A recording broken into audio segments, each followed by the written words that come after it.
नमस्कार, आप देख रहे हैं न्यूज 18। आपके साथ मैं हूं कंचन डोगरा नेगी। अपना उत्तराखंड में सबसे पहले आपको बताएंगे कि उत्तराखंड विधानसभा का मॉनसून सत्र शुरू हो गया है। सत्र की शुरुआत में पूर्व विधायक बृजमोहन कोटवाल, पूर्व राष्ट्रपति प्रणब मुखर्जी, पूर्व विधायक नारायण सिंह भैंसोड़ा को श्रद्धांजलि दी गई। इससे पहले सभी विधायकों की थर्मल स्क्रीनिंग की गई और अब शुरू हो चुका है एक दिन का उत्तराखंड विधानसभा का सत्र। तैयारियां पूरी हो चुकी थी कल ही। आज आप जो तस्वीरें देख रहे हैं, ये तस्वीरें हैं विधानसभा सत्र के शुरू होने पर थर्मल स्क्रीनिंग की गई तमाम मंत्री और विधायकों की, और सत्र का आगाज होता है। सबसे पहले पूर्व राष्ट्रपति प्रणब मुखर्जी, पूर्व विधायक बृजमोहन कोटवाल और पूर्व विधायक नारायण सिंह भैंसोड़ा को श्रद्धांजलि देने के साथ। और अब शुरू हो चुका है, इस समय कार्रवाई चल रही है विधानसभा के सत्र की। तमाम विधायकों, तमाम मंत्रियों के चेहरों पर आप देखेंगे मास्क, जिसका लगा होना बेहद जरूरी है। इन गाइडलाइंस को फॉलो करना होगा इन तमाम मंत्री विधायकों को। थर्मल स्क्रीनिंग एंट्री पॉइंट पे भी और अंदर जाने के बाद भी एक बार थर्मल स्क्रीनिंग की जा रही है। सैनिटाइज किया जा रहा है हाथों को, चेहरे पर मास्क लगाया गया है। तो विधानसभा सत्र शुरू होते ही कांग्रेस ने भी जमकर सदन में हंगामा किया। अब आपको दिखाएंगे कांग्रेस के हंगामे की तस्वीरें भी। एक तरफ जो तस्वीरें आप देख रहे हैं, ये है कार्रवाई के शुरू होने से पहले थर्मल स्क्रीनिंग की। कांग्रेस ने अपना गुस्सा दिखाया, हंगामा किया। कांग्रेस नियम 310 के तहत कोरोना के बढ़ते हुए संक्रमण और बेरोजगारी पर चर्चा की मांग पर अड़ा रहा। सत्ता पक्ष के विधायक पूरन फर्त्याल ने जौलजीबी मार्ग का मामला उठाया है। पूरन फर्त्याल ने नियम 58 के तहत चर्चा की मांग की और नियम के अनुसार सत्ता पक्ष के विधायक नियम 58 के तहत कार्य स्थगन का प्रस्ताव नहीं ला सकते हैं, जिससे सरकार की सदन में फजीहत हुई है।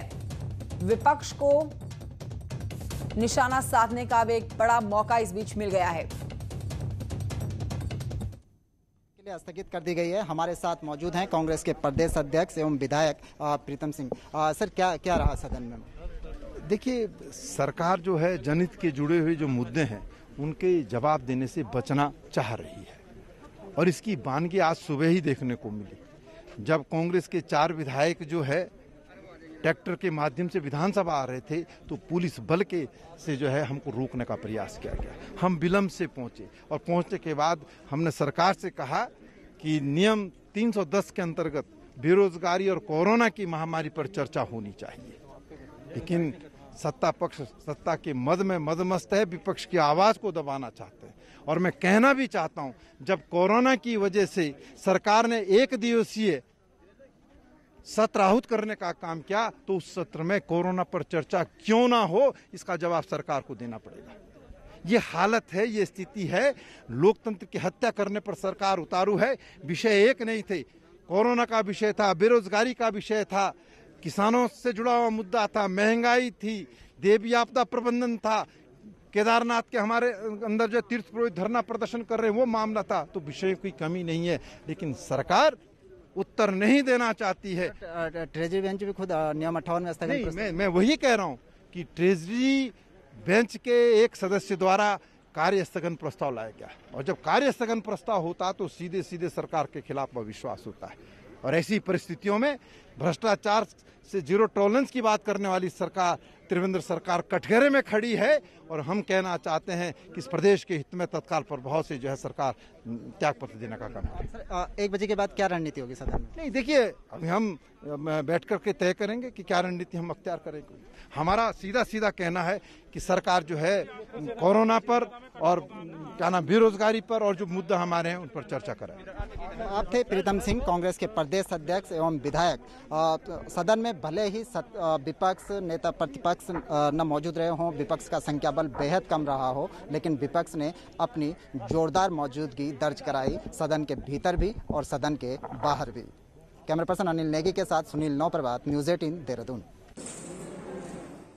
और आइए सीधे रुख करते हैं, मेरे सहयोगी देहरादून से सुनील नवप्रभात मौजूद हैं, उनसे बातचीत करते हैं। प्रीतम सिंह से सुनील नवप्रभात, आपकी बातचीत सुन रहे थे जिसमें उन्होंने कहा कि विपक्ष के पास, कांग्रेस के पास मुद्दे हैं लेकिन सरकार मुद्दों पर चर्चा करने से बच रही है। 1 बजे के बाद की आपने कार्रवाई के ऊपर जब सवाल पूछा तो उन्होंने बोला कि हम अपने मुद्दे पर लगातार बने हुए हैं। इस समय क्या कुछ चल रहा है वहां पे?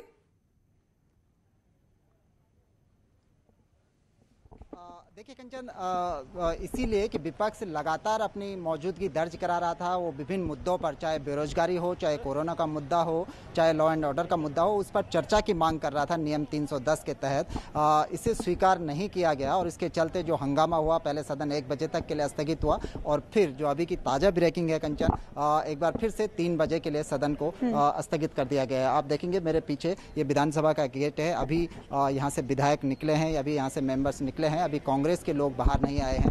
उसके बाद पता लगेगा कि 1 बजे से और 1:30 बजे के बीच जो कार्रवाई चली सेशन की उसमें क्या कुछ रहा। लेकिन इतना जरूर है कि सुबह जब सदन शुरू हुआ तो कांग्रेस ने अपनी दमदार मौजूदगी, भले ही संख्या बल में कांग्रेस के मेंबर आज बेहद कम थे, 5 विधायक ही सदन में मौजूद थे, लेकिन उन्होंने बेरोजगारी और कोरोना का जो बढ़ता संक्रमण है पूरे प्रदेश भर में, जिस तरह से कोरोना, लेकिन प्रीतम सिंह ने भी साफ कर दिया सुनील नवप्रभात की वो 3 बजे जब कार्रवाई शुरू होगी सदन की दोबारा से तो अपने मुद्दों पर बने रहेंगे और सरकार से चर्चा की मांग करेंगे।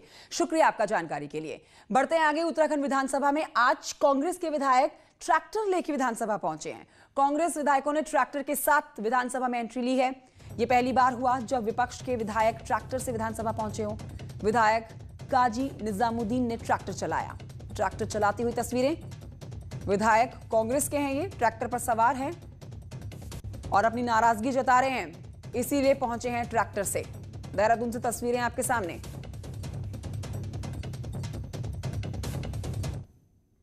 शुरू हो चुका है। इस बीच आप देखेंगे कि कांग्रेस को जो विधायक हैं उसमें प्रीतम सिंह जो कांग्रेस के प्रदेश अध्यक्ष हैं, काजी निजामुद्दीन, तमाम विधायक मनोज रावत ट्रैक्टर से विधानसभा में पहुंचे हैं।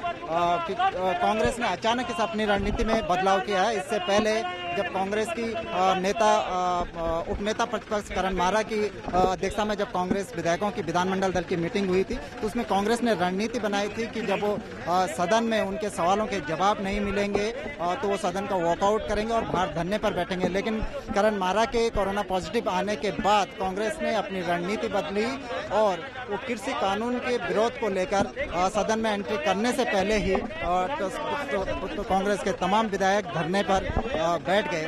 बाद में प्रशासन को ट्रैक्टर समेत विधानसभा में एंटर करने की परमिशन देनी पड़ी। कांग्रेस का जो विरोध प्रदर्शन है वो लगातार जारी है और इसके पीछे एक बात ये भी है कि अगर कांग्रेस के विधायक सदन में रहते हैं तो एक तो संख्या बल बेहद कम है। जो 11 विधायक थे उसमें से कुछ कोरोना पॉजिटिव हो गए, तो 6 से 7 विधायक कांग्रेस के सदन में होंगे और सदन में भी चूंकि प्रश्नकाल नहीं होगा, कार्य मंत्रणा समिति की बैठक में ये पहले ही बात आ चुकी है कि नियम 58 में कांग्रेस ने जिन 4 सब्जेक्ट पे चर्चा की मांग की है, काम रोको प्रस्ताव लाकर, उन पर भी चर्चा नहीं होगी, यानी कि सरकार सवालों पर चर्चा नहीं करेगी। लेकिन ये तय हुआ था कि उनका लिखित जवाब दिया जाएगा। तो इससे अच्छा कांग्रेस ने ये बेहतर माध्यम चुना कि वो कृषि कानून के विरोध में, बढ़ती बेरोजगारी के विरोध में, बिगड़ती कानून व्यवस्था के विरोध में सदन के बाहर हो हल्ला करे। इससे उसे मीडिया अटेंशन तो मिलेगा ही मिलेगा, ज़्यादा से ज़्यादा लोग उसकी बात सुन पाएंगे, सदन तक वो अपनी बात पहुंचा पाएगी। कैमरा पर्सन अनिल नेगी के साथ सुनील नवप्रभात, न्यूज़ 18 देहरादून। कृषि कानून को लेकर आम आदमी पार्टी के कार्यकर्ताओं ने भी आज जमकर विरोध प्रदर्शन किया। आम आदमी पार्टी के कार्यकर्ता विधानसभा के डिफेंस गेट तक पहुंच गए, जहां पर पुलिस से उनकी जोरदार धक्का मुक्की भी हुई। आम आदमी पार्टी के कार्यकर्ता पुलिस के साथ धक्का मुक्की भी हुई है। कृषि कानून को उसका विरोध कर रहे हैं और पुलिस को आप देख रहे हैं, इनको जबरन रोकना पड़ा है क्योंकि प्रदर्शन लगातार बढ़ता ही जा रहा था आम आदमी पार्टी के कार्यकर्ताओं का।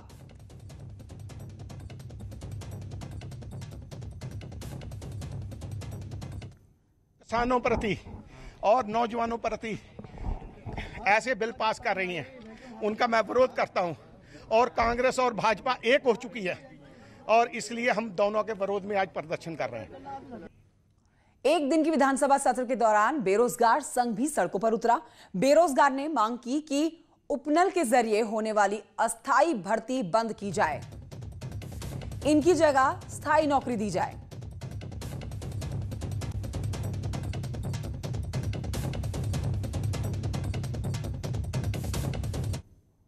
कैबिनेट के माध्यम से एक फैसला लिया है कि हम प्रदेश भर में उपनल के माध्यम से वैकेंसी भरेंगे। तो जो यहाँ पर कई वर्षों से कोचिंग ले रहा है या पढ़ रहा है, वो उस भर्ती के काबिल नहीं है क्या? उनको जिनको ये नौकरी मिलनी चाहिए उन्हें आप देना नहीं चाहते। और आप इतिहास उठाकर देख लीजिए उपनल के माध्यम से किन की नौकरी लगी हुई है। प्राइवेट लैब पर जांच के दौरान की जा रही सख्ती का असर अब दिखना शुरू हो गया है। 2 दिन पहले न्यूज 18 ने आपको ये दिखाया था कि किस तरीके से प्राइवेट लैब में सोशल डिस्टेंसिंग का पालन नहीं किया जा रहा है। कोविड-19 टेस्ट के दौरान जांच करवाने आए लोग लाइन में एक दूसरे से सटे हुए खड़े थे। पूरे मामले में प्राइवेट लैब में नियमों की जांच सीडीओ नितिका खंडेलवाल की अध्यक्षता में बनाई गई कमेटी कर रही है। हालांकि जांच के तीसरे दिन प्राइवेट लैब में अब पहले की तरह भीड़ भाड़ देखने को नहीं मिल रही है। डिस्टेंसिंग का पालन नहीं हो रहा है। कोविड टेस्ट के दौरान तस्वीरें हमने आपको दिखाई थी 2 दिन पहले, और न्यूज़ 18 की खबर का असर ये हुआ है कि यहाँ पर जितने भी लोग बाहर खड़े रहते थे उनको अब यहाँ से हटा दिया गया है। सोशल डिस्टेंसिंग का पालन किया जा सके इसके लिए दूसरे गेट से लोगों की एंट्री करवाई जा रही है और बाहर एक भी व्यक्ति आपको यहाँ पर नजर नहीं आ रहा होगा। ये मेन गेट था जहाँ पर कोविड टेस्ट के लिए सैंपल्स कलेक्ट किए जाते थे, इसको अब बंद कर दिया गया है। सीएमओ की अध्यक्षता में जो टीम गठित की गई थी वो भी इन्हीं गाइडलाइंस को यहाँ पर चेक कर रही है, किस तरीके से कोविड टेस्ट के दौरान नियमों का पालन किया जा रहा है। और उन्होंने भी प्राइवेट लैब्स पर इस बात को लेकर नाराजगी जताई थी। न्यूज़ 18 की खबर के बाद टीम चेकिंग के लिए आई इन लैब्स में और यहाँ पर नियमों का पालन नहीं मिला है, जिसके बाद प्राइवेट लैब्स को फटकार भी लगाई गई है। कैमरा पर्सन अनिरुद्ध रावत के साथ भारती सकलानी, न्यूज़ 18 देहरादून। खबर आ रही है हरिद्वार से, जहां के अस्थायी जेल से मंगलवार को फरार 8 कैदियों के मामले में पुलिस ने 4 गिरफ्तार कर लिए हैं। 4 कैदियों को पकड़ लिया गया है। 2 कलियर, 1 गंगनहर, 1 रानीपुर से पुलिस के हत्थे चढ़े हैं। हालांकि अभी भी 4 कैदी फरार हैं, जिनकी धरपकड़ के लिए पुलिस ने तलाशी अभियान चलाया हुआ है। मनोज जुआल और जानकारी के साथ रुड़की से है मौजूद। मनोज, 4 कैदियों के बारे में क्या अब तक पुलिस के पास कुछ सुराग लग पाया है? 4 कैदी पकड़े गए हैं लेकिन 4 अब भी पुलिस की गिरफ्त से बाहर हैं। जी, मैं आपको बता दूं कि कंचन, जिस तरीके से कल स्थायी जेल हरिद्वार से 8 कैदी फरार होने की जो सूचना थी उसमें पुलिस प्रशासन में हड़कंप मच गया था और 4 जो कैदी थे उसको रुड़की क्षेत्र से गिरफ्तार किया गया, जबकि एक रानीपुर कोतवाली क्षेत्र से गिरफ्तार किया। कुल टोटल 4 कैदी अभी तक गिरफ्तार किए गए, 4 अभी भी फरार हैं। पुलिस लगातार टीम बनाकर देहात क्षेत्र में बॉर्डर पर लगातार चेकिंग अभियान चला रही है। शुक्रिया आपका जानकारी के लिए। नजर बनाए रखिए और जानकारी के लिए आपके पास वापस लौटेंगे। ब्रेक के बाद आपका स्वागत है। ब्रेक के बाद खबर नेता प्रतिपक्ष इंदिरा हृदयेश से जुड़ी हुई, जिनकी तबीयत में लगातार सुधार आ रहा है। पिछले 72 घंटे में इंदिरा हृदयेश को बुखार नहीं आया, उनके निमोनिया इन्फेक्शन में भी कमी आ रही है। आपको यहां बताएं कि इंदिरा हृदयेश को कोरोना संक्रमण के चलते गुरुग्राम के मेदांता अस्पताल में भर्ती कराया गया था और इस समय उनका इलाज चल रहा है। रविवार को इंदिरा हृदयेश को देहरादून से एयरलिफ्ट करके यहां लाया गया था।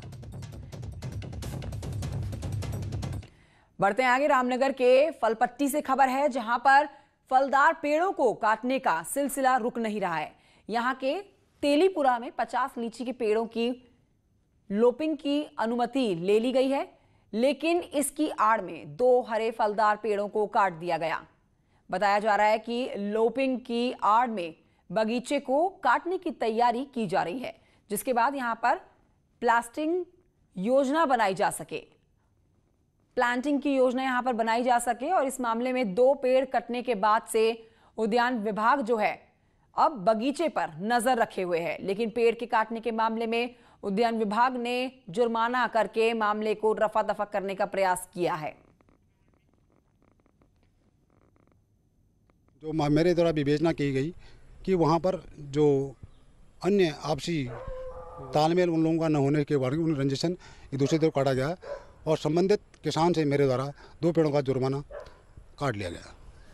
नैनीताल अल्मोड़ा के लिए महत्वाकांक्षी खेरना बढेरी बैराज का 1 साल के बाद भी डीपीआर तैयार नहीं हो सका। हालांकि अब तक विभाग प्रारंभिक सर्वे ही करा पाया है। फाइनल डीपीआर सिंचाई अनुसंधान संस्थान रुड़की और जियोलॉजिकल सर्वे पूरा होने के बाद तैयार हो सकेगा। आपको यहां बताएं कि खेरना बैराज बढेरी में बनाया जाना है, जो कि राज्यसभा सांसद अनिल बलूनी का ड्रीम प्रोजेक्ट है। इसमें कोसी नदी में करीब 200 करोड़ की लागत से बैराज निर्माण किया जाना है, जिसके बाद 400 करोड़ अन्य योजनाओं पर खर्च होना है। बढेरी पुल पर बनने वाले इस बैराज से नैनीताल के लिए पानी लाने की योजना बनाई गई है। तो गवर्नमेंट को जा चुका है, लेकिन डीपीआर बनाने के लिए अभी नेशनल हाइड्रोलॉजी प्रोजेक्ट के अधीन इसको जो भारत सरकार से फंडेड है उनके कोलैबोरेशन से चल रहा है। डीपीआर बनाने की कार्रवाई की जा रही है। इसमें हमारा नोडल जो है IRI irrigation research institute Roorkee जो है वो लीड लिए हुए है और हम उनको पूरा फीडबैक दे रहे हैं यहाँ फील्ड से जितना भी सहयोग हो सकता है।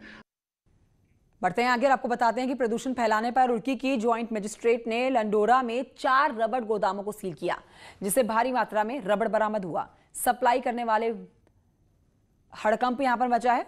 सप्लाई करने वाले में हड़कंप मचा हुआ है।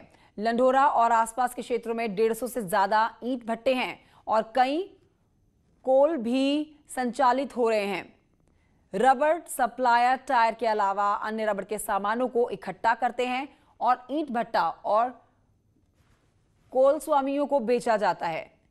जॉइंट मजिस्ट्रेट ने कहा है कि जो भी संचालक प्रदूषण नियंत्रण के नियमों का उल्लंघन करेगा उसके खिलाफ सख्त कार्रवाई की जाएगी। है कि भट्टों में जलाने के लिए रबड़ और टायर्स वगैरह जो यूज्ड रबड़ होती है, डिस्कार्डेड रबड़ होती है, उसको स्टॉक किया जा रहा है। तो उसी के क्रम में छापेमारी लगातार की जा रही है। कल भी हमने एक ट्रॉली सीज की थी। जो भट्टों की छान होती है उसमें भी करीब 500 कुंटल रबड़ अभी पकड़ी गई थी पीछे। तो क्योंकि ये सभी को पता है कि इसमें बहुत ज़्यादा पोल्यूशन क्रिएट होता है और ये घातक भी है। इस प्रकार की गतिविधियों को करना पोल्यूशन कंट्रोल एक्ट में दंडनीय है। टिहरी झील में 6 महीने के बाद बोटिंग शुरू होने के बाद अब टैक्स वापस किए जाने की मांग उठने लगी है। टिहरी झील बोट व्यवसायियों का कहना है कि सरकार मैक्स की गाड़ी मालिकों का टैक्स जो है वो माफ कर रही है, जबकि बोट व्यवसायियों के साथ दोहरा रवैया अपनाया जा रहा है। बोट व्यवसायियों के द्वारा सरकार को एडवांस में करीब 1 करोड़ रुपए का टैक्स जमा कर दिया गया था, जिसके बाद लॉकडाउन के कारण 6 महीने के बोट संचालन ठप रहे। अब बोट संचालन शुरू हो चुका है, लेकिन बोट व्यवसायियों को 6 महीने में करीब 3 से 4 लाख का घाटा हो गया। अब फिर से टैक्स जमा करना है। नहीं चल पाएगी कि सरकार टैक्सी मैक्सी और बस संचालकों का टैक्स माफ एक तरफ 3 महीने का माफ करती है और टिहरी झील के जो लोग हैं जिन्होंने 1 करोड़ रुपए साल का टैक्स एडवांस में जमा कर दिया, जिसमें सरकार ने 6 महीने का ब्याज भी खा लिया है, वो पैसे हमें 6 महीने का वापस नहीं कर रही है।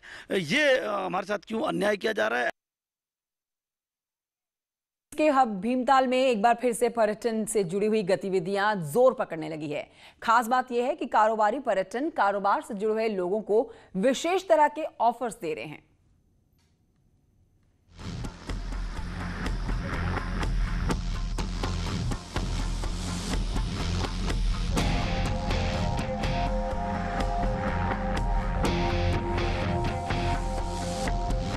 भीमताल और उससे जुड़े पर्यटन स्थलों में अब दोबारा रौनक लौटने लगी है।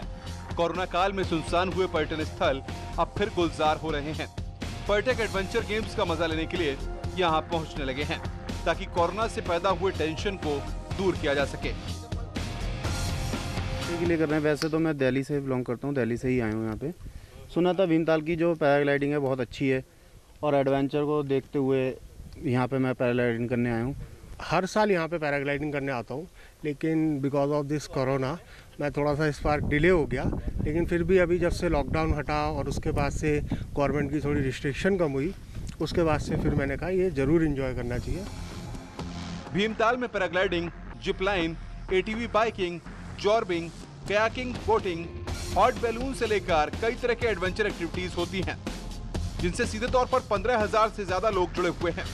कोरोना के मुश्किल दौर में इन खेलों से जुड़े लोग भी मेहमानों के लिए खास ऑफर लेकर हाजिर हैं।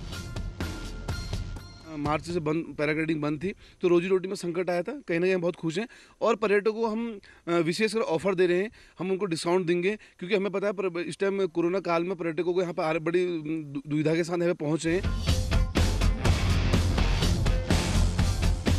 मुश्किल दौर में पर्यटकों को लुभाने के लिए कारोबारियों की पहल अच्छी है, क्योंकि इससे पर्यटन को फिर से पंख लगने की उम्मीद जगी है। भीमताल और उसके आसपास लगभग 25 से ज्यादा ऐसे गेम्स हैं जिनका मजा आप आकाश से लेकर जमीन और जमीन से लेकर पानी तक ले सकते हैं। लेकिन कोरोना के कारण ये सारे गेम्स रुके हुए थे, लेकिन एक बार फिर अब ये गेम्स शुरू हो चुके हैं, इसलिए इन गेम्स से जुड़े हुए जो युवा हैं उनके चेहरे खिल चुके हैं। कैमरामैन अमित कुमार के साथ शैलिन नेगी, न्यूज़ 18 भीमताल। रुकना होगा एक छोटे से ब्रेक के लिए। ब्रेक के उस पार लौट रहे हैं फटाफट खबरों के साथ।